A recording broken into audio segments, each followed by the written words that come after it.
হযরত আবু তালহা কি জবাব দিয়েছিলেন? এ নবী পাকে প্রেমিকেরা, আব্বারা, তরুণেরা, আল্লাহ নবী সাহাবা হযরত আবু তালহা কি জবাব দিয়েছিলেন? ও আমার নবী পাকে সাহাবীরা, শুনে রেখে দাও। আমি আবু তালহা এই জন্য হাসতে লেগেছি। আমি আবু তালহা দুনিয়া থেকে আল্লাহ পাক জান্নাতের মধ্যে আমি আবু তালহার জন্য একটা জায়গা নির্দিষ্ট করে রেখেছে। ওই জায়গাটা আমি আবু তালহা দুনিয়া থেকে দেখতে পাচ্ছি। দুনিয়া থেকে আমি আবু তালহা জান্নাতের জায়গাটা দেখতে পাচ্ছি। আল্লাহর রাসূলের সাহাবা, তাহলে সেই রকম একটা সাহাবা, তিনারা কেঁদে কেঁদে জারেজা হয়েছিলেন। ইচ্ছা করলে তো নিজেও তো অবসর হতে পারতেন। আরো তো সাহাবারা ছিল, তানারা আমার নবী পাককে গার্ড করতে পারতেন। আবু তালহা গেলেন কেন? কিসের জন্য গেলেন? একটাই কারণ, সেটা হচ্ছে নবীর প্রেম, নবীর ভালোবাসা। এই ভালোবাসার জন্য ময়দানে মাহশারে কোটি কোটি কোটি কোটি গুনাহগার উম্মত উম্মতিরা আমার নবী পাকের ওসিলায় নাজাত পেয়ে যাবে। একবার জোরে বলেন।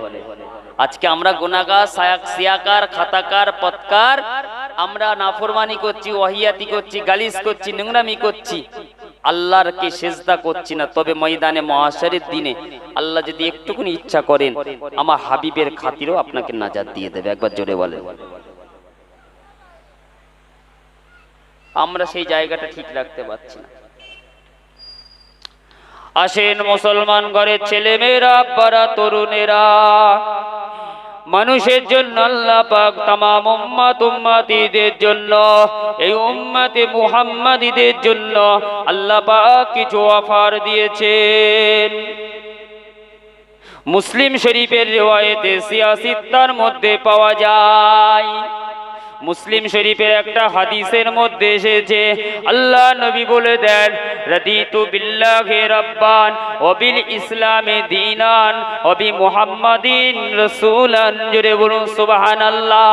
ও বাপেরা, ভাইরা, মাউজুয়ান তরুণেরা, আল্লাহ নবী দুজানের বাদশাহ হাবিবুল্লাহ নবী জনাবে মুহাম্মদুর রাসূলুল্লাহ সাল্লাল্লাহু আলাইহি ওয়াসাল্লাম হুজুরের চাচা, আল্লাহ রসুলের সাহাবী, রাইসুল মুফাসসিরিন, মুফাসসিরদের মাথার তাজ হযরত আব্বাস রাদিয়াল্লাহু তাআলা আনহু, উনি আমার নবী পাকের চাচা ছিলেন।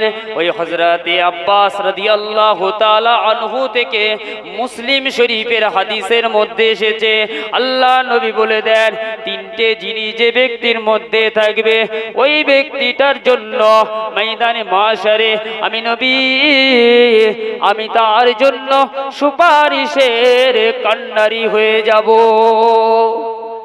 রাদিতু বিল্লাহি রাব্বান, যে ব্যক্তি আল্লাহকে রব হিসাবে পেয়ে খুশি হয়ে গিয়েছে, ওই ব্যক্তিটার জন্য হারামাল্লাহু আলাইহিন নার, তার জন্য আল্লাহ পাকের জাহান্নামের কঠিন আগুনটা হারাম হয়ে যাবে। এক নম্বর, যে ব্যক্তি আল্লাহকে রব হিসাবে মেনে নিয়েছে, আল্লাহকে আল্লাহ বলে মেনে নিল, তার জন্য জাহান্নামের আগুনটা হারাম হয়ে যাবে। নবী বলেছেন, আল্লাহর রাসূলের চাচা হযরত আব্বাস রাদিয়াল্লাহু তাআলা আনহু থেকে রওয়ায়াত আছে, অবিল ইসলামে দীনান, এবং যে ব্যক্তি ইসলামকে দিন হিসাবে পেয়ে খুশি হয়ে গিয়েছে, ওই ব্যক্তিটার জন্য আল্লাহ পাকের কঠিন জাহান্নামের আগুনের ছোঁয়া আল্লাহ হারাম করে দেবেন। অবি মুহাম্মাদিন রাসূলান, আর যে ব্যক্তি আমার নবীকে মুহাম্মাদুর রাসূলুল্লাহ আল্লাহর নবী হিসাবে পেয়ে খুশি হয়ে গিয়েছে, ওই ব্যক্তিটার জন্য হারামাল্লাহু আলাইহিন নার, তার জন্য আল্লাহ পাকের সাতটা জাহান্নামের কঠিন আগুনের ছোঁয়া আল্লাহ হারাম করে দিয়েছে। এক নম্বর আল্লাহকে আল্লাহ হিসাবে মেনে নেওয়া, 2 নম্বর হলো ইসলামকে দিন হিসাবে মানা, 3 নম্বর হচ্ছে নবী মুহাম্মদকে নবী হিসাবে মেনে নেওয়া। এই 3টে জিনিস আমাদের মধ্যে আছে না নেই? আছে না নেই বলেন? তাহলে থাকার পরেও আমরা জাহান্নামের ভয়তে ভুগছি। আল্লাহ কখন কি করে না করে তার ঠিক নেই। আমি মতিয়ারের মতন লোকটাকেও ধরে ধরে জাহান্নামের মধ্যে নিয়ে গেল, মানে গুনাহগার তো। আল্লাহ হয়তো আমাকে আগে ডিপ ধরে টেনে নিয়ে গেল, চল। বাপেরা, ভাইরা, নওজোয়ান তরুণেরা, উম্মতে মুহাম্মাদীদের জন্য আল্লাহ পাক আরো কিছু অফার দিয়েছেন। ও মুরব্বি বাপজানেরা, মদিনার নববী শরীফে 1 তারিখে আল্লাহ নবী, দয়ার নবী, নূর নবী ওয়াজ করতে লাগলেন। ওয়াজ করতে করতে সাহাবাদিগাকে বলেছিলেন, ও আমার সাহাবারা, বাবারা, একটা মানুষ যখন বুড়ো হয়ে যায়, জয়ীব হয়ে যায়, কমজোরি হয়ে যায়, মানুষটার মাথার চুলটা পেকে যখন সাদা হয়ে যায়, দাড়িটা পেকে যখন সাদা হয়ে যায়, দুনিয়াতে ওঠার মতো ক্ষমতা থাকে না, চলার মতো ক্ষমতা থাকে না। 1 তারিখে আমি আল্লাহ, আমার হুকুম হয়ে যায়, ওই মানুষটার জন্য আল্লাহ পাক মৌতের হুকুম জারি করে দেন। মানুষটা মরে যায়, ইন্তেকাল হয়ে যায়। আল্লাহ পাকের দিদারে যখন কবরে চলে যায়, আল্লাহ পাক ফেরেশতাদেরকে ডেকে বলেন, মুনকার নাকি ফেরেশতাদেরকে আল্লাহ ডেকে বলেন, ও আমার মালাইকারা, ও আমার ফেরেশতারা, আমি আল্লাহ আমার কমজোরি বান্দা, দুনিয়াতে মাথাটার চুলটা সাদা হয়ে গিয়েছিল, দাড়িটা পেকে পেকে সাদা হয়ে গিয়েছে, দুনিয়াতে চলার মতন ক্ষমতা ছিল না রে বান্দা। ও আমার ফেরেশতা, আমার ওই বান্দাগুলোকে দেখে আমি আল্লাহ আমার বড় কষ্ট হয়, আমি আল্লাহ আমার বড় মনে মায়া হয়। ও আমার ফেরেশতারা, আমার ওই বান্দা বান্দির কবরের আযাবকে একটু হালকা করে দিবি। জোরে হয় না সুবহানাল্লাহ? হয় না? ওয়াজওয়ান তরুণেরা, মদিনার মসজিদে নববীতে আল্লাহর নবী ওয়াজ করলেন, সাহাবা হুজুররা সব শুনলেন। এমন সময় মদিনার নববী শরীফে একজন যুবক সাহাবী হুজুর আমার ঝরঝর করে কাঁদতে লাগলেন, আল্লাহ গো, মরণের কোনো গুরুত্ব নেই, মরণের কোনো সিকিউরিটি নেই, কখন মরণ হবে, মৌত হবে, আল্লাহ পাক কখন আমাকে ডাকবে এটা জানি না। এই সময় সাহাবা হুজুর বুক ভরা আশা নিয়ে কানতে কানতে রোনাজারি করতে করতে বাড়ির দিকে চলে আসলেন। যুবক সাহাবা চলে এসে বাড়িতে ওসিয়াত করলেন, ও আমার বিবি সাহেবান, ও আমার আওলাদেরা, আমি নবী পাকের একজন নগণ্য সাহাবী একটা ওসিয়াত করতে চাই, যে ওসিয়াতটা হলো আমার ইন্তেকালের কোনো সিকিউরিটি নেই, কোনো ভরসা নেই, আল্লাহ পাক আমাকে যখন তখন ডাকতে পারেন। তবে নবী পাকের মুখ থেকে, জবান থেকে, নূরানি জবান থেকে আল্লাহর নবী যুবক সাহাবা হিসাবে একটা হাদিস শুনেছি, যে মানুষের মরণের পরে যদি ওই বান্দা বান্দিটা কমজোরি হয়ে যায়, যখন ওই বান্দাটার মাথার চুলটা সাদা হয়ে যায়, দাড়িটা পেকে পেকে সাদা হয়ে যায়, ওই সময় আমার আল্লাহ রব্বুল আলামিনের বড় দয়া হয়ে যায়। ও আমার আহলেরা, ও আমার পরিবারেররা, আমি আল্লাহর নবীর যুবক সাহাবা কখন ইন্তেকাল হব এর কোনো গ্যারান্টি নেই।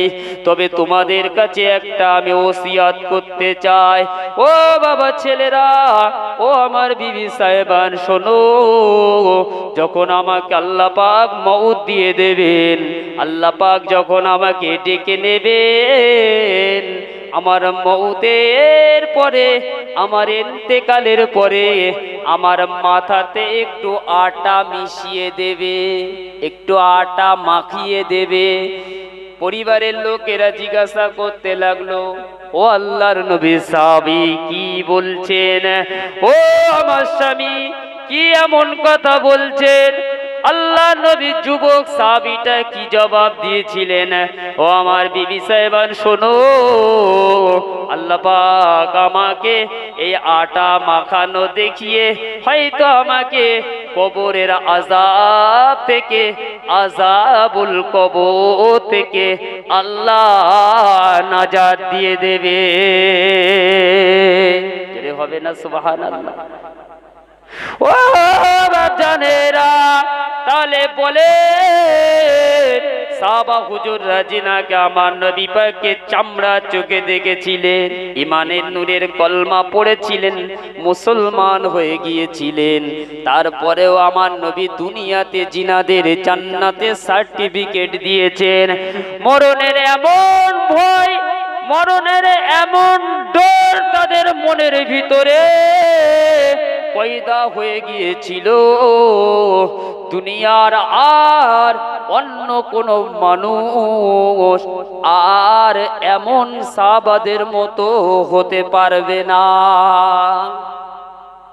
এত কেঁদেছে, কেঁদে কেঁদে কেঁদে কেঁদে চোখের পানি ফেলেছে। ময়দানে মহাশার কবর, আযাবুল কবর, আল্লাহ আমাকে কি করে ঠিক নেই, এই ভয় করেছিলেন। কিন্তু আমাদের মধ্যে সেই ভয়টা উঠে গেছে, আমাদের মধ্যে সেই ভয়টা উঠে গেছে। চলার পথে, ওঠার পথে, দুনিয়াতে মানুষ টুপি পরে, দাড়ি পরে, দাড়ি রাখে, জুব্বা পরে, মনে হয় বড় মুসল্লি, বড় নামাজ পড়নেওয়ালা। কিন্তু ভাঁড়ে কি আছে না যে খোদা ছাড়া কেউ জানে না। আমরা নামাজ পড়ছি, নামাজের একটা অহংকার আমাদের মধ্যে তৈরি হচ্ছে।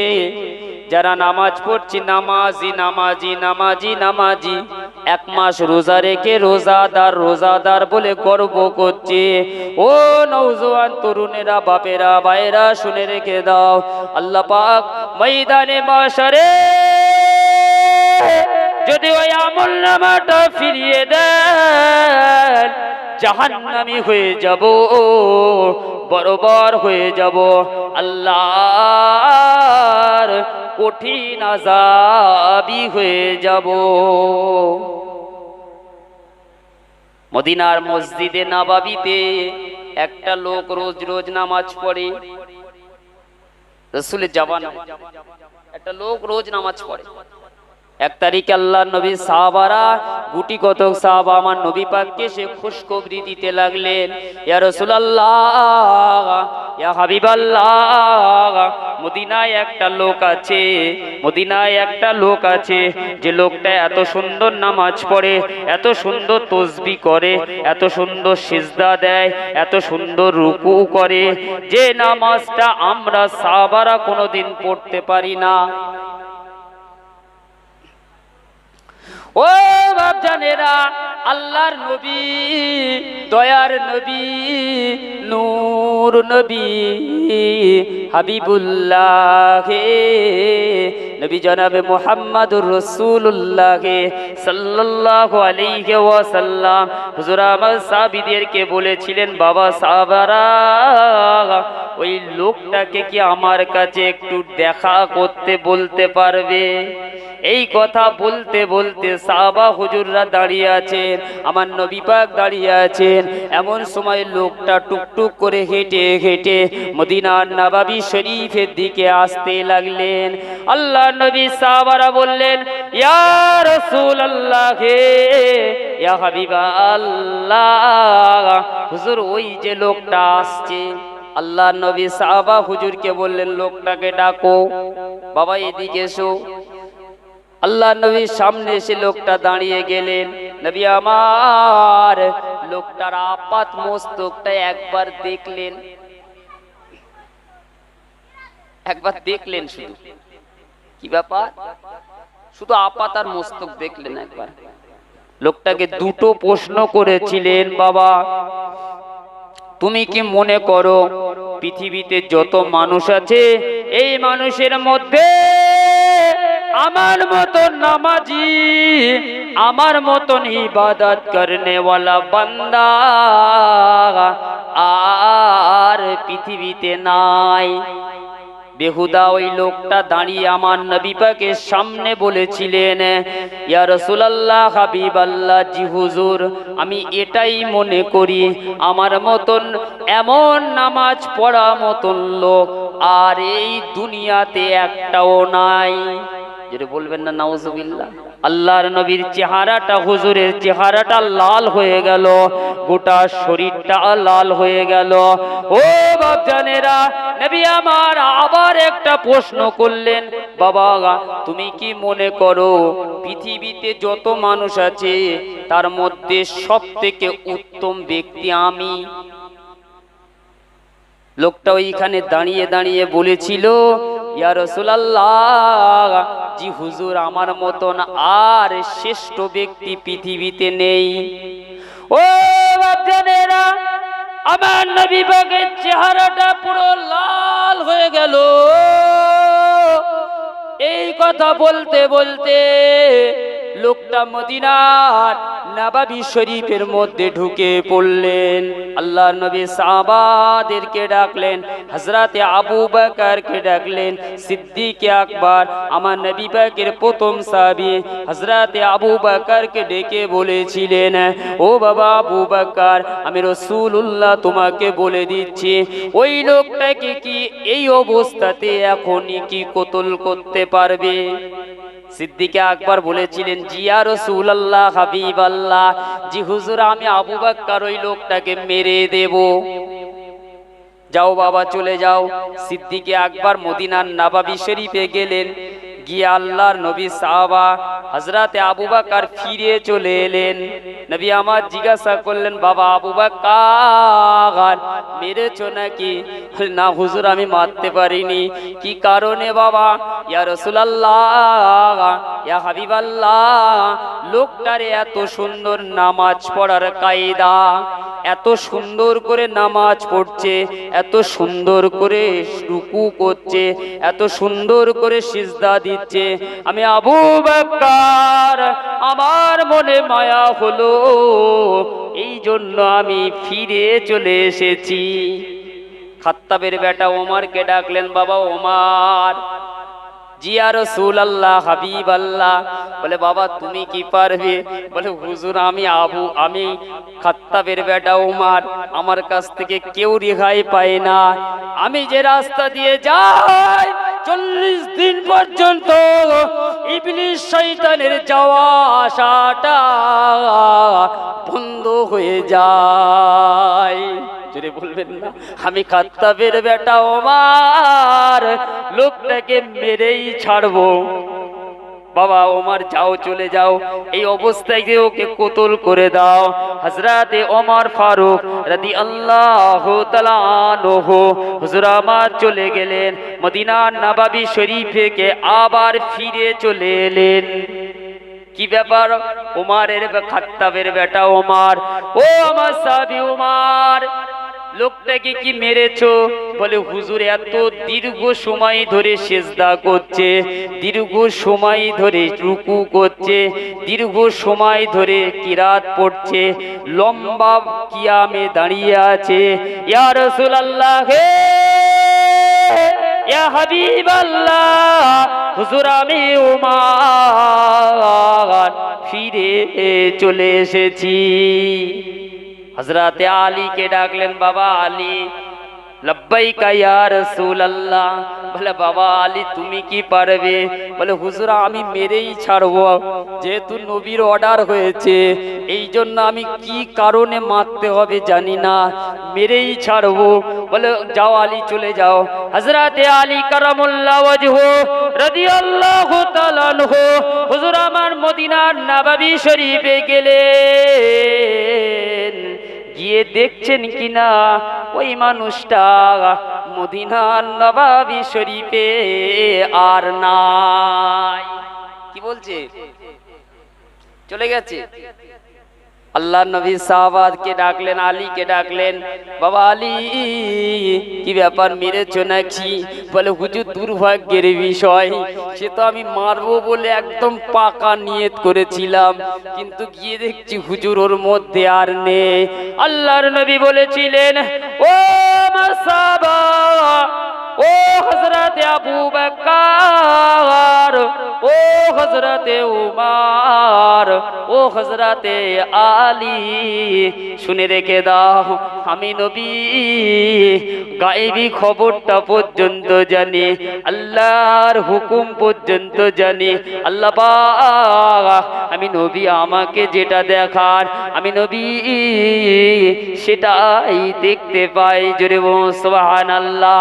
ও বাবা আলী রে, আল্লাহ পাক পৃথিবীতে এমন কিছু জিনিস আমি নবী আমাকে দেখাতে থাকেন, পৃথিবীর অন্য কোনো মানুষের আর কোনো শক্তি নাই। আল্লাহ পাক এমন জিনিস আমাকে দেখার, যে দেখার চোখটা তোমাদের নাই, যে জিনিসটা আল্লাহ পাক আমায় নবী আমাকে শুনিয়ে দেন, সেটা সেই শোনার মতন ক্ষমতা তোমাদের নাই। তবে বাবা সাহাবারা শুনে রেখে দাও, আমি নবী মুহাম্মদ বলে যাচ্ছি, ওই ব্যক্তিটা হলো পৃথিবীর জমিনে আমার উম্মত উম্মতিদের মধ্যে বড় ফিতনাবাজের নেতা। এই ব্যক্তিটা ফিতনাবাজের নেতা।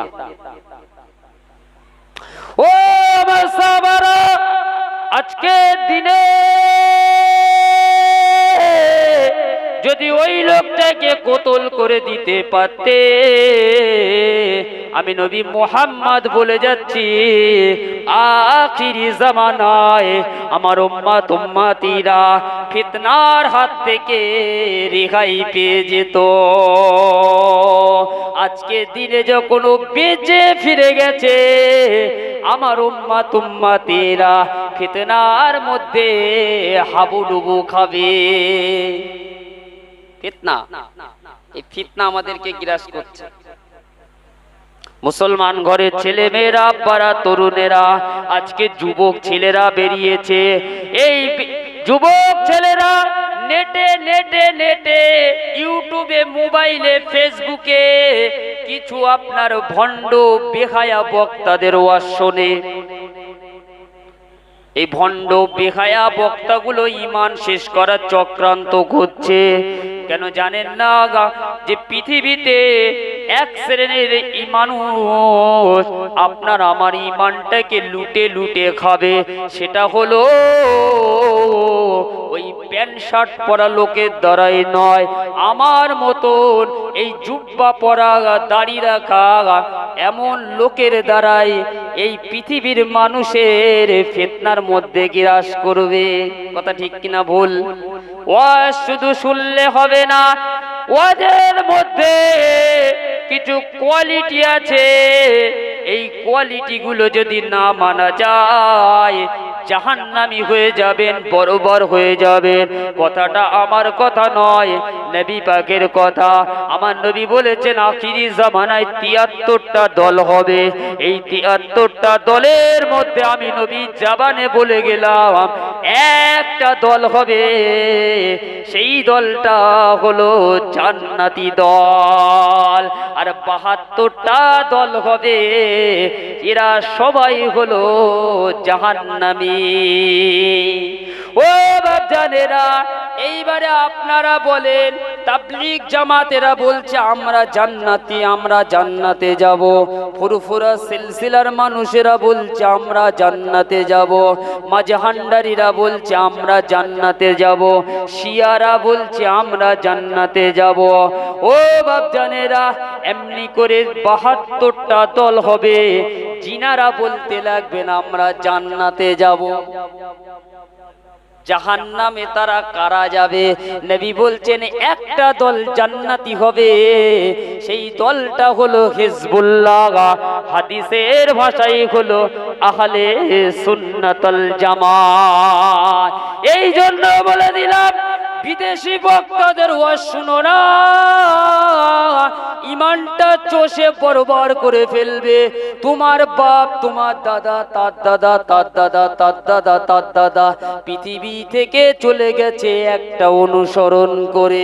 ওই রকম একটা দলমতের উপরে থাকো, তাহলেই তুমি ময়দানে মাশরের দিন নাজাত পেয়ে যাবে। একটা দলের উপরে থাকো। তোমার বাপ যদি জাহান্নামী হয়, তোমার জাহান্নামে যেতে কি অসুবিধা আছে একটু বলো? তোমার দাদা যদি জাহান্নামী হয়, তোমাকে জাহান্নামে যেতে একটু দ্বিধা হওয়ার কোনো কারণ নেই। তোমার যদি নানা যদি জাহান্নামী হয়, তোমারও একটু যেতে কোনো মানা নেই, আছে? তাহলে এই রকম লোকের, বিদেশি লোকদের কথা শুনে ইমানটা শেষ করো না। আরে ইমান ইমান ইমান হলো আখির জামানায় হাতের তালুর মধ্যে আগুন রাখা যাবে, ইমান রাখাটা কঠিন হবে। আগুনটা হাতের আগুন, তালুর মধ্যে আগুনের টুকরো রাখবেন, কষ্ট হবে না, কিন্তু ইমান রাখাটা কঠিন হয়ে যাবে। যে ছেলেগুলো নামাজ পড়ে না, যে ছেলেগুলোর বছরে 1 মাস রোজাও রাখে না, এরা নেটে নেটে নেটে নেটে ও মোবাইলে ওয়াজ শুনছে। আরে ওয়াজ শোনো, ভালো ওয়াজ শোনো, ভালো জায়গায় ওঠা বসা করো। তুমি কিছু জানো না, কিন্তু ফতোয়া নিয়ে দৌড়দৌড়ি হচ্ছে।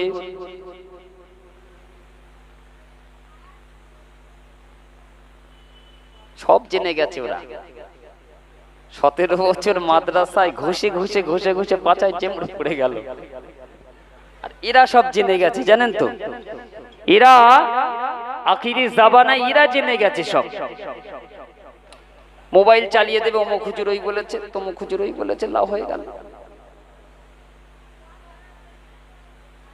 আখিরি জামানায় আমার উম্মাত উম্মাতীদের মধ্যে নবী আমার বললেন, ফিতনা ফাসাদের সময়ে, বিপদের সময়ে, মুসিবতের সময়ে যখন আমার উম্মাত উম্মাতীরা এই রকম একটা মুসিবতের মধ্যে ডুবে যাবে, ওই সময়ে যদি কোনো ব্যক্তি আমার একটা উম্মাত যদি একটা সুন্নতকে আঁকড়ে ধরে, ফালাহু আজরু মিয়াত শাহিদিন, নবী বলছেন ওই ব্যক্তিটার নামায় আমালে আল্লাহ পাক 100 শহীদের দরওয়াজা দান করে দেবে।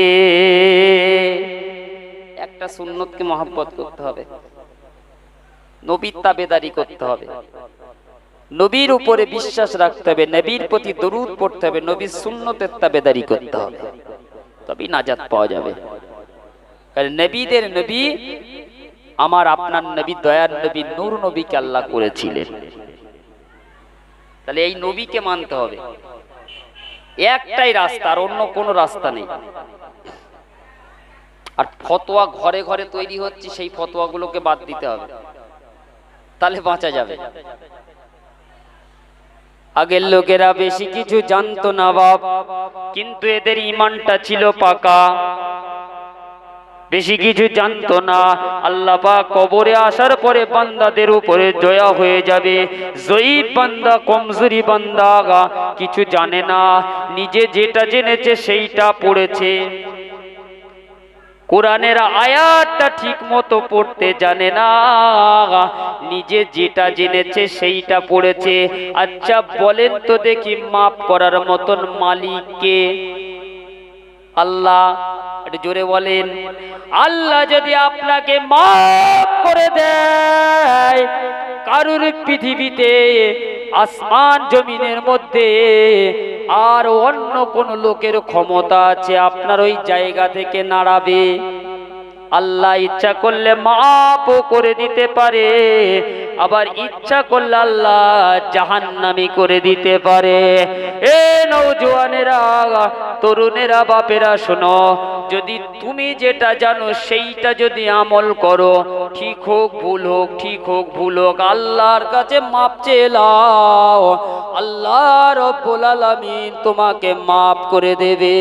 কিন্তু বাপেরা, যদি তুমি না জেনে কুরআনটা তুমি পড়তে জানো না, হাদিসটা তুমি চোখে দেখোনি, ফিকার কিতাব তুমি চোখে দেখোনি, মৌলী সাহেবের ওয়াজ শুনে যদি ওই ফতোয়াটা নিয়ে তুমি নাড়াচাড়া করো, ময়দানে মাশারে আল্লাহ পাক তোমার গলাতে শিকল দিয়ে টেনে টেনে টেনে টেনে জাহান্নামায় নিয়ে যাবে। পড়েছো না পড়োনি? এই বান্দা এদিকে আয়, পড়িছিলিস না পড়িসনি? বলে আল্লাহ আমি পড়িনি, অমুক বক্তা বলেছে তাই শুনেছি। বক্তা তোর কি ওয়াজ করতে বলেছিল? তোর কি নসিহত করতে বলেছিল? না তোকে আমাল করতে বলেছিল? আমল করতে বলেছে। আমি ওয়াজ করে চলে যাব, হুজুর আসবেন, কিছু ওয়াজ নসিহত করবেন। হুজুর কি বলবেন যে আমার ওয়াজ শুনে কালকে তুমি মাইক লাগিয়ে ওয়াজ করো? বলে ফতোয়া নিজে নিজে বানিও না, আমল করার চেষ্টা করো। যদি ভালো হয় আমল করো, যদি মন্দ মনে হয় আমল করো না, ছেড়ে দাও। কিন্তু তুমি আবার ওটাকে নিয়ে ফতোয়াবাজি করতে যেও না। যদি ফতোয়াবাজি করতে যাও, ময়দানে মাশারে তো ধরা তো পড়বে, আযাবুল কবর থেকে তোমাকে কেউ বাঁচাতে পারবে না। 60 বছরের দুনিয়া, 70 বছর, 80 বছর, 90 বছর, 100 বছর, 25 বছর, 26 বছর। আপনারা বলেন একদিনের বাচ্চা ভূমিষ্ঠ হওয়ার পরেও মরে যায় কি যায় না? তাহলে আল্লাহ কখন আমাদের ডাকবেন? আল্লাহ রব্বুল আলামিন ছাড়া পৃথিবীতে আর কেউ জানে না। আহারে, আপনি ভুল করেছেন, অন্যায় করেছেন, আপনি গুনাহ করেছেন, অন্যায় করেছেন, আল্লাহকে সিজদা দিতে পারেননি, আল্লাহকে ডাকতে পারেননি। শেষ বয়সে যখন আপনি কমজোরি হয়েছেন, আল্লাহর মসজিদে চলে গেলেন, আল্লাহর কাছে কাঁদতে লাগলেন, আল্লাহ গো ভুল হয়ে গিয়েছে, অন্যায় হয়ে গিয়েছে, আল্লাহ আমাকে মাফ করে দেন। আরে বলেন, আল্লাহ মাফ করার মতন আর কেউ আছে? বলেন। আল্লাহ বলবেন, বান্দারে এতদিন তুই কোথায় ছিলিস একটুকুনি বল। ও বান্দারে, একটা মা যখন 20 বছর, 30 বছর, 50 বছর পরে যখন একটা বাচ্চাকে ফিরে পায়, একটা বাচ্চা যদি 20 বছর পরে মায়ের কোলে ফিরে আসে, মা যতটা না খুশি হয়। বান্দারে তুই হারিয়ে গিয়েছিলিস রে বান্দা, আমাকে চিনতে পারিসনি, ডাকতে পারিসনি বান্দা। আজকে যখন আমাকে চিনেছিস, আমার দিকে এসেছিস, আমার আযাবকে ভয় করেছিস, জাহান্নামকে ভয় করেছিস, বান্দা যা বান্দা, পৃথিবীতে যত অন্যায় করেছিস, এই অন্যায়টা যদি পাহাড় পরিমাণ হয়ে যায়, উহুদের পাহাড়ের ন্যায় হয়ে যায়, বান্দা যা যা যা। আজকে দিন থেকে আমি আল্লাহ তোকে মাফ করে দিলাম। জোরে বলবেন না সুবহানাল্লাহ? আর যদি ফতোয়াবাজি করে করে মরে যাও, আল্লাহ বলে তুই জেনেছিলিস, করিসনি, ওয়াজ শুনেছিস, ফতোয়া দিয়েছিস, বাড়ি বাড়ি গিয়েছিস, লোকে ধরে বলেছিস অমুক বক্তা এই বলেছে, অমুক হুজুর ওই বলেছে, কিন্তু তোর আমলের বেলায় ফাঁকা ছিল, তুই তো নিজে করিসনি, অপরকে করার জন্য বলেছিস। তার মানে হলো তুই হলো টাটকা, তুই সব বুঝে জেনে তারপরে ভুল করেছে। ও বাপেরা শোনেন, আজকের দিনে বান্দা যখন নামাজে দাঁড়ায়, আলহামদুলিল্লাহি রাব্বিল আলামিন বলে কিরাত পড়তে থাকে, একটা বান্দা জানে এই জন্য সে পড়েছে, একটা বান্দা জানে না, সুবহানাল্লাহ সুবহানাল্লাহ সুবহানাল্লাহ বলে কয়েকক্ষণ কিছুক্ষণ ধরে কিয়ামে দাঁড়িয়ে যদি সিজদায় চলে যায়, আল্লাহর নবী বলছেন ওই ব্যক্তির নামাজটা আমি আল্লাহ আমার দরবারেও কবুল হয়ে যায়। আরে যদি জেনে শুনে ভুল করে যাও তাহলে তোমার নাজাত মিলবে না, তখনই তুমি ধরা খেয়ে যাবে। যদি তুমি জেনে বুঝে সবকিছু বলো তাহলেই তোমাকে ধরা পড়তে হবে। তুমি জানো না বাবা, ঠিক আছে, তুমি যতটুকু জানো ততটুকু আমল করো, ময়দানে মাশারে আল্লাহর রহমত হয়ে যাবে, নাজাত পেয়ে জান্নাতি হয়ে যাবে। জোরে বলবেন না সুবহানাল্লাহ? আজ জোরে বলা যাবে না, নারে দেখবে দুরূদ শরীফ আল্লাহুম্মা সাল্লি আলা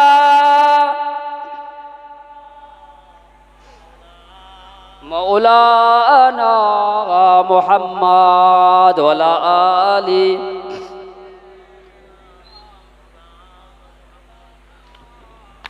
যাদের হৃদয়ে আছে আল্লাহর ভয় তারা কভু পদ ভুলে যায় না। যাদের হৃদয়ে আছে আল্লাহর ভয় তারা কভু পদ ভুলে যায় না। আল্লাহর প্রেম ছাড়া এই দুনিয়ায় কারো কাছে কোনো কিছু চাই না। লা ইলাহা ইল্লাল্লাহ, জোরে জোরে লা ইলাহা ইল্লাল্লাহ।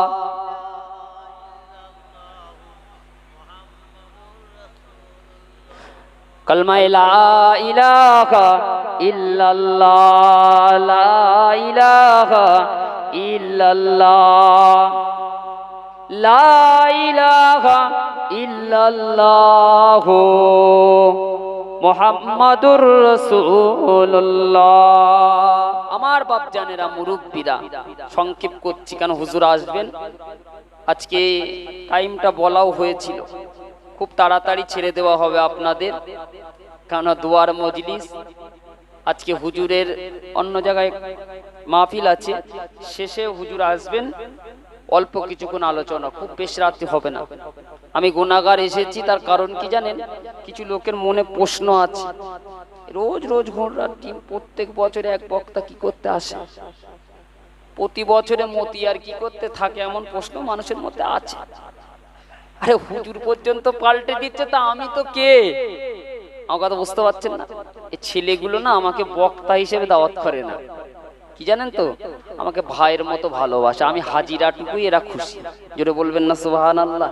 এতে কিছু লোকের আবার কলজে ফাটে, জানেন তো, এতে আবার কিছু লোকের কলজে ফেটে যায়। এরা আমাকে, আমি তো বলেছি এসে, আমি বক্তা হিসেবে আসেন, আমি ঘরের ছেলে হিসাবে এসেছি, আমি ঘরের ছেলে হিসাবে এসেছি, অনেকের সন্তান তুল্য হিসাবে এখানে এসেছি। কারণ এই গ্রামে যত মানুষ আছে চিটে তো থাকবেই রে বাপ। কি বলছেন আপনি? হ্যাঁ, চিটে তো থাকবে। কেউ যদি বলে আমার ধানে একটাও চিটে নেই, তাহলে সে মিথ্যে কথা বলছে। আরে ধান থাকলে তো চিটে তো থাকবেই। আরে চিটে একটু থাকবে, দুটো একটা চিটে থাকবেই। হ্যাঁ, কিন্তু বেশিরভাগ লোক এরা আমাকে খুব মহব্বত করে, ভালোবাসে, এই জন্য একটু হাজিরা দেওয়া। কি আপনাদের অসুবিধা হচ্ছে? হ্যাঁ, আশপাশে যারা এখনো ঘোরাঘুরি করছেন মাহফিলের মধ্যে, আসেন, হুজুর কেবলা আসবেন, আসেন একবার নবীকে সালাম দেবো। ইয়া নবী সালাম।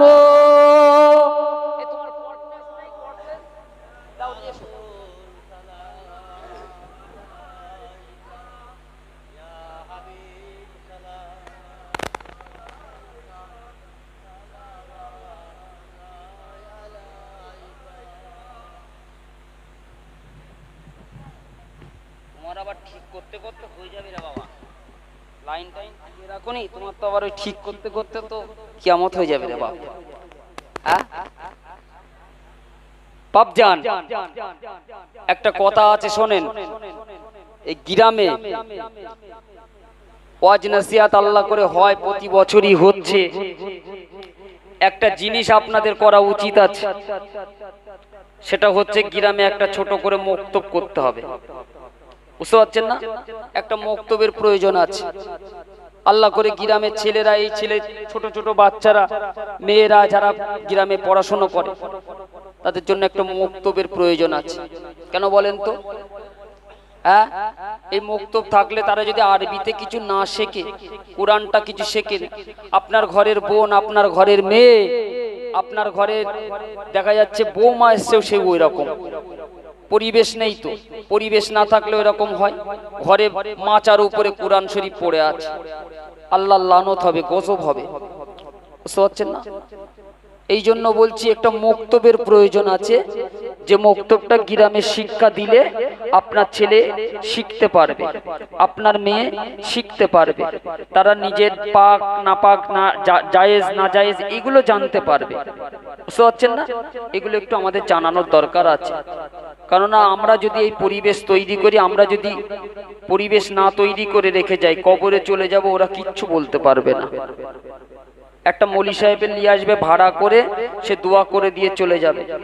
আর যে ছেলেটা দেখা যাচ্ছে যে একটু কোরআনের আয়াত পড়তে পারে, গ্রামে মক্তবে কিছুটা কোরআন শিখেছে, তাহলে কি হবে?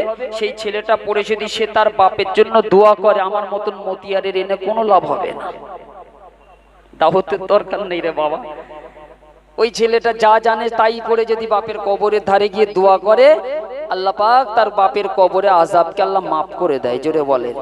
তার মায়ের কবরের পাশে দাঁড়িয়ে গিয়ে যে যখন দোয়া চাবে, আল্লাহ তার কবরের, মায়ের কবরে আযাবকে আল্লাহ মাফ করে দেবে, বুঝতে পারছেন না? এই জন্য একটু প্রয়োজন আছে, কারণ এর আরবি শিক্ষা, কোরআনী শিক্ষা, এই শিক্ষাটা আমাদের দরকার। এটা আমাদের একটা ব্যবস্থা করতে হবে। ভাইয়েরা আছে, আমাদের কালাম ভাই আছেন সামনে, ভাই কি হবে তো এটা একটু গুরুত্ব নিয়ে একটু দেখে করতে হবে ভাই, এই জিনিসটা খুব প্রয়োজন আছে, বুঝতে পারছেন? চাচাজি ঠিক বললাম তো নাকি গো? আসেন। ইয়া নবী সালাম, পড়েন, জোরে জোরে পড়েন। ইয়া রাসূল সালাম,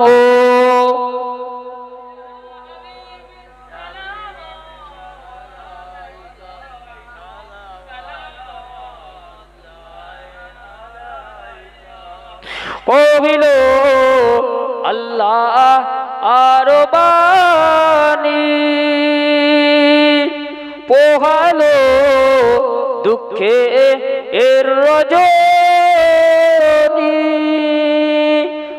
হইল জগৎ ও নুরানি, আমেনা নয় ও নির্মনি, নবী সালাম ইয়া রাসূল ইয়া হাবিব,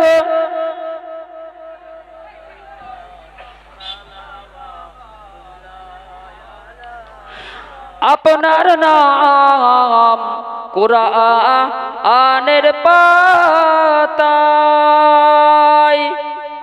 আপনার নাম হাদিসের পাতায়, আপনার নাম আরশে এ মুআল্লায়, আপনার নাম মুমিনের কলিজায়, নবী সালাম।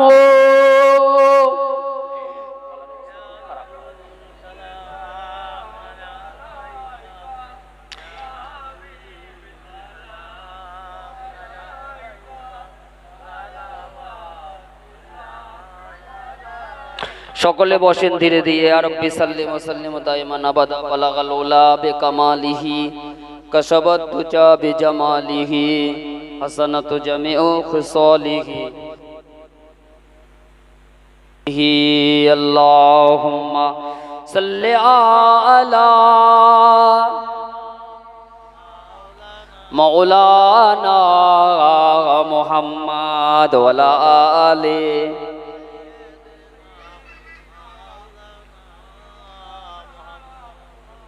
আমার বাপ জানে না, গলার অবস্থা খুব খারাপ, জানেন তো? গলার অবস্থা খুব খারাপ, কারণ এই ঠান্ডা গরম, কিছু গরম পড়লো, এই গরমে গাড়িতে এসি চালিয়ে না, আর হঠাৎ ঠান্ডা ধরে গেছে, পাপ করেছি, ভুগেছি আমি অন্যায় করেছি, একটু গরম সহ্য করতে পারিনি, চালিয়ে দিয়েছি, আর এবার লাউ ধরে গেছে, গলার অবস্থা পুরো শেষ, বুঝতে পারছেন? এই অবস্থা করে যাক হুজুর কেবলা আসবেন আপনাদের খিদমতে, 9:30 হয়ে গেছে, কারণ হুজুরে আসার কথা 9টায়, তারপরেও আমরা একটু আধা ঘন্টা এদিক ওদিক করা হয়েছে, বুঝতে পারছেন? আবার হুজুর এখান থেকে আবার এক জায়গায় যাবেন, সেইভাবেই কথা হয়েছিল। আমি গুনাহগার থাকি ইনশাল্লাহ, কারণ আপনাদের খিদমতে আমি কম বেশি ভাইরা বলে আমি শুনি, আল্লাহ কারে এইভাবেই চলছে। হ্যাঁ মনে হয় এখন আমি আলোচনা করলাম, আর যদি কারোর মনে কোনো কষ্ট লাগে একটু আল্লাহর রাস্তায় মাফ করে দেবেন, কারণ ঘরের ছেলে অন্যায় করলেও মেনে নিতে হয় ভাই, একটু যদি ছোটখাটো অন্যায় করেও ফেলে তাও মাফ করতে হয়, একটু সেইভাবে গুছিয়ে নিতে হয় রে বাবা, নাকি ভুল বলছি? হ্যাঁ, একটু অন্যায় হলেও মানিয়ে গুছিয়ে নিতে হয়, তার কারণ মানুষের প্রতি মানুষই তো দয়া করে, মানুষ যদি দয়া না করে, মানুষ যদি ভালো না পাশে, তাহলে কিসের মানুষ? মানুষের উপরে দয়া করাটাও আল্লাহর রহমত, জোরে বলেন, জোরে বলবেন না? আরে পৃথিবীতে মানুষের মধ্যে 18,000 মাখলুকাতের মধ্যে একটা মাখলুককে আল্লাহ মানুষ করে পাঠিয়েছে। 18,000 মাখলুকাতের মধ্যে আল্লাহ পিঁপড়েকেও একটা মাখলুক করেছে। এই পিঁপড়ের কি চিন্তা জানেন তো? কিছু আহার, কোথায় চিনি পাবো, কোথায় খাবার পাবো, পেট ভর্তি করব, খাবো, আর একটু ভালোভাবে জীবন যাপন করব। বাড়িতে যারা গরু পোষে, গরুটার ইচ্ছা একটু ভালো করে খাবো আর একটু ঘুমাবো, এই হচ্ছে ইচ্ছা, আশা। তদ্রূপ একটা ছাগল মানুষ যেরকম পোষে, এরকম 18,000 মাখলুকাত আছে, তার মধ্যে আল্লাহ সর্ব উত্তম সর্বশ্রেষ্ঠ একটা প্রাণীকে করেছে, সেটা হলো মানুষ। জোরে বলেন সুবহানাল্লাহ। আল্লাহ কসম করেছে কয়েকটা 4টি জিনিসকে, একটু জোরে তাকবীর দেন, নারে তাকবীর দেন, নারে তাকবীর, নারে তাকবীর।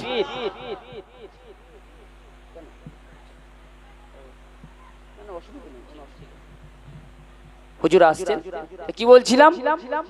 যে মানুষের ভিতরে যদি পিঁপড়েও হয়, পিঁপড়েও একটা আহার করার চিন্তা ভাবনা থাকে, কি করে? খায় আর ঘুমায়, এদের অন্য কোনো চিন্তা নেই। এরকম 18,000 মাখলুকাতের মধ্যে 17,999টা যে কটা মাখলুক আছে, তার মধ্যে দুটো, একটা মানুষ আর একটা হচ্ছে জিন, এই দুটো বাদ দিয়ে 17,998। এই এদের কোনো চিন্তা ভাবনা নেই, এদের কোনো হিসাবও নেই, এদের কোনো হিসাবও নেই। এই জন্য এদের কাছ থেকে মানুষের আল্লাহ বিবেক দিয়েছে, বুদ্ধি দিয়েছে, চিন্তা দিয়েছে, আল্লাহ সঠিক পথে ব্যবহার করার জন্য। মানুষের উপরে দয়া করাও আল্লাহর রহমত। জোরে বলেন। একটা কুকুর ইবলিশের থুতু থেকে তৈরি হয়েছে। ইবলিশের থুতু থেকে আদমকে যখন আল্লাহ পয়দা করেছিলেন, তখন ইবলিশের বড় রাগ হয়েছিল, জানেন তো আপনারা? এই সময়ে ইবলিশকে যখন বলা হয়েছিল আমি আল্লাহ আদমকে তৈরি করছি, ইবলিশ তখন ওই রাগে একটা থুতু ফেলেছিল, ওই থুতু থেকে আল্লাহ কুকুরকে পয়দা করেছে।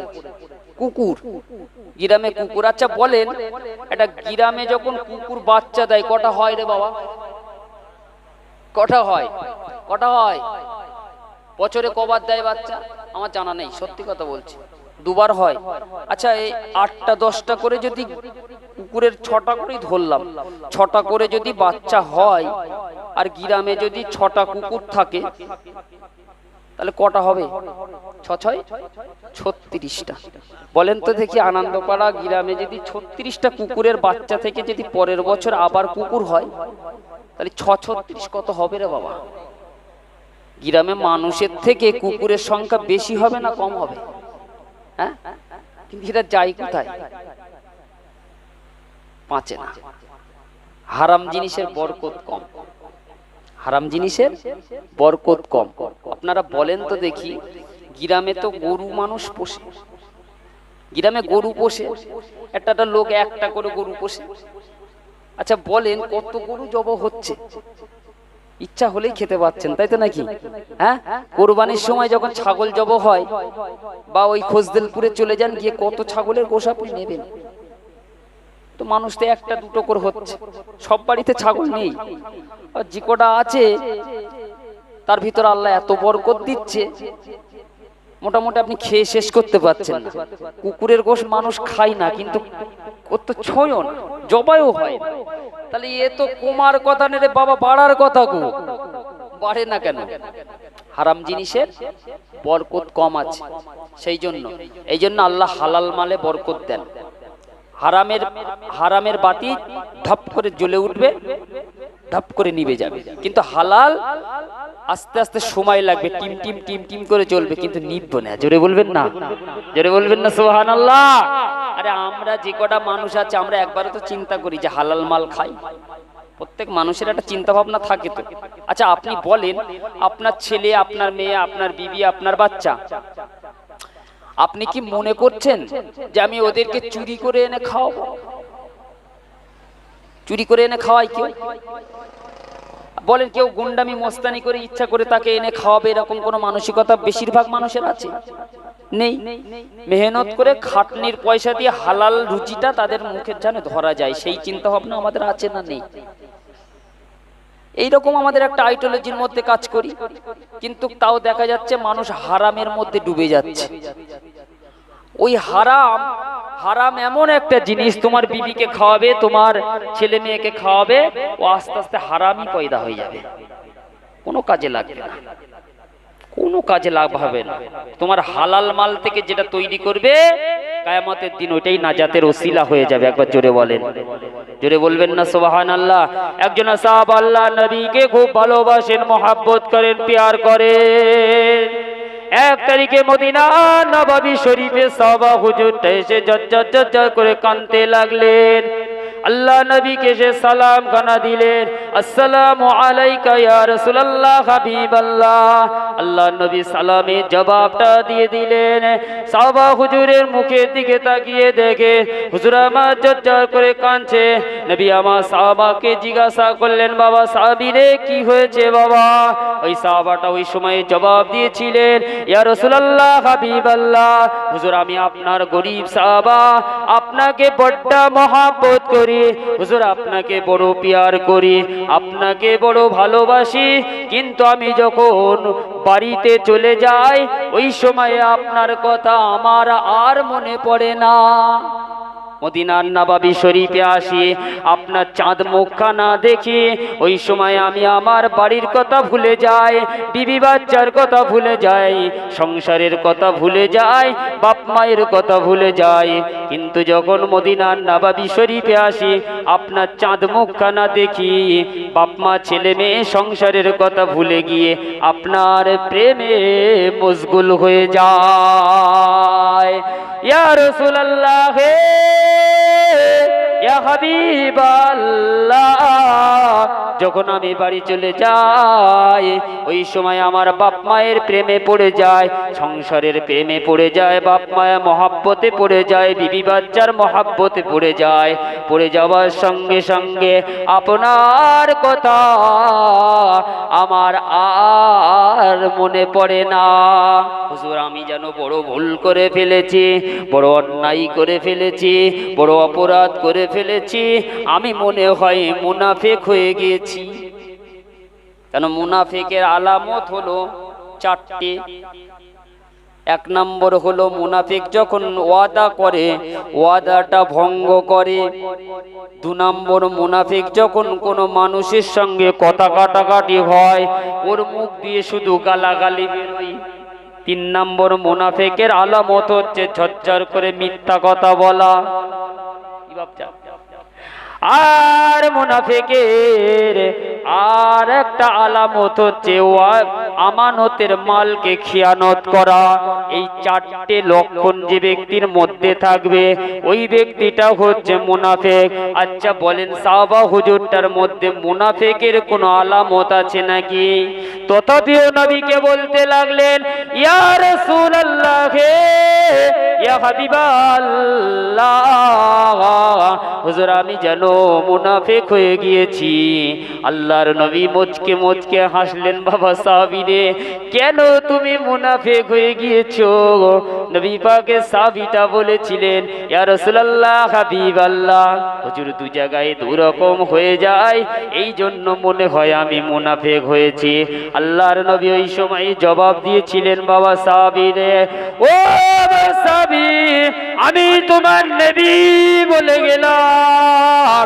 এই বাপ মায়ের মহাব্বত, ছেলে মেয়ের মহাব্বত, বিবি বাচ্চার মহাব্বত, সংসারের মহাব্বতটা আল্লাহ পাক তোমার ইবাদতের মধ্যে শামিল করে দিয়েছেন। ও সাহাবী রে, রাত আসে দিন যায়, দিন আসে রাত যায়, ছেলেদের জন্য, মেয়েদের জন্য, সংসারের জন্য, বিবির জন্য সকালবেলা যে বেরিয়ে পড়ো মুখে তাদের আহার দেওয়ার জন্য, যতক্ষণ তুমি ওই কাজ কামের মধ্যে লিপ্ত থাকবে আল্লাহ পাক তোমার নামায় আমলে সওয়াব লিপিবদ্ধ করতে থাকেন। ও সাবিরে বাবা রে, মনটা খারাপ করো না, চিন্তা করো না বাবা, আমি তোমার নবী বলে গেলাম, আল্লাহ পাক তোমাকে এই জন্য নাজাতের ওসিলা বানিয়ে দেবে। জোরে হবে না সুবহানাল্লাহ? আর জোরে বলবেন না নারে তাকবীর। মুক্তাসার করলাম ভাইজান।